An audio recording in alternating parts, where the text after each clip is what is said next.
ഇനി കർഷകര് അസംഘടിതരാണെന്ന് ആരും വിചാരിക്കേണ്ട. ഈ സമരം അത് ഇവിടെ തെളിയിക്കും. കർഷക ജനത ഇവിടുത്തെ വോട്ട് ബാങ്കുകളല്ല എന്ന് ചിന്തിച്ചിരുന്ന കാലം പോയി കഴിഞ്ഞുവെന്ന് ഈ സമ്മേളനം ഇവിടെ വ്യക്തമാക്കുകയാണ്. കർഷകര് ഒരുമിച്ച് നിന്നു കഴിഞ്ഞാൽ അവരുടെ ആവശ്യങ്ങൾ നേടിയെടുക്കാനായിട്ട് സാധിക്കുമെന്നുള്ളതിന്റെ വ്യക്തമായ അടയാളമാണ് ഇന്ന് ഇവിടെ ഇപ്പോൾ നടന്നുകൊണ്ടിരിക്കുന്ന കഴിഞ്ഞ സമ്മേളനങ്ങളുടെ തുടർച്ചയായ സമ്മേളനവും ഇനി നടക്കാനിരിക്കുന്ന നിരവധിയായ സമര മുന്നേറ്റങ്ങളും എന്നത് തീർച്ചയായിട്ടും ഒരു ഓർമ്മപ്പെടുത്തലാണ്. ഈ കർഷക ജനതയ്ക്കും കർഷക സുഹൃത്തുക്കൾക്കും ആരോടും പരിഭവങ്ങൾ ഏതെങ്കിലും രാഷ്ട്രീയ കക്ഷികളോടോ ഒന്നുമില്ല. പക്ഷെ ചില സങ്കടങ്ങളാണ് ഇവിടെ ഉണർത്തിക്കാനുള്ളത്. ഈ ജനതയെ അങ്ങനെ കാട്ടുകള്ളന്മാരാക്കി മാറ്റി അവിടെ നിന്നും അടിച്ചിറക്കാനായിട്ട് സമ്മതിക്കില്ല.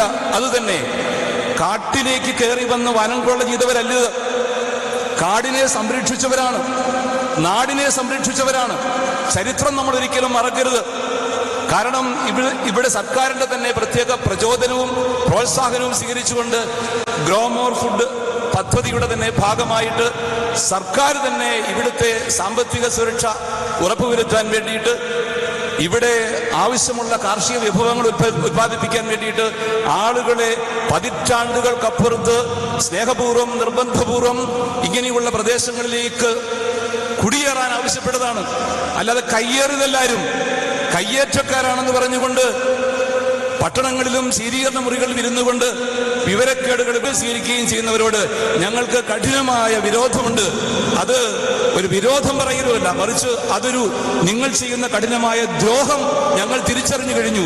സത്യത്തില് മാറി മാറി വരുന്ന സർക്കാരുകളൊക്കെ വേണ്ടത്ര ശ്രദ്ധ പുലർത്തിയിട്ടില്ല എന്ന് തന്നെ ഞങ്ങൾ സത്യസന്ധമായിട്ട് പറയാൻ ആഗ്രഹിക്കുകയാണ് കർഷകരുടെ കാര്യത്തിൽ. പക്ഷേ ഇപ്പോൾ നിലവിലുള്ള സർക്കാരിന്റെ ഒരു ഭാരിച്ച ഉത്തരവാദിത്വവും ഞങ്ങളിവിടെ ഓർമ്മപ്പെടുത്തി കഴിഞ്ഞു. അതൊന്നുകൂടി അടിവരയിട്ട് ഓർമ്മപ്പെടുത്താൻ ആഗ്രഹിക്കുകയും ചെയ്യുന്നു.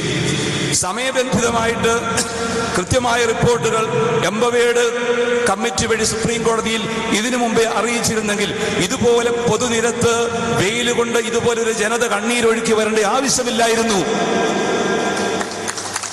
പക്ഷെ ഇന്നെങ്കിലും അത് തിരിച്ചറിഞ്ഞു തുടങ്ങിയതിൽ സന്തോഷം. ആദരണീയനായ മുഖ്യമന്ത്രി പറഞ്ഞ വാക്കുകളിൽ ഞങ്ങൾ വിശ്വാസം അർപ്പിക്കുന്നു. മനസാക്ഷിയുണ്ടെങ്കിൽ നിങ്ങൾ പ്രസിദ്ധീകരിച്ച 2 മാപ്പുകളും തിരിച്ചെടുത്ത് മാപ്പ് പറയാൻ തയ്യാറാവണം. കാരണം ഇത്തരം കള്ളമാപ്പുകൾ കൊണ്ട് ഇനി ഞങ്ങളെ കബളിപ്പിക്കാമെന്ന് നോക്കണ്ട. ഇത് മനുഷ്യനെ കുരുതി കൊടുക്കുന്ന ഗതികെട്ട ഇടപാടുകളാണെന്ന് പറയാൻ ഞങ്ങൾക്ക് മടിയില്ല.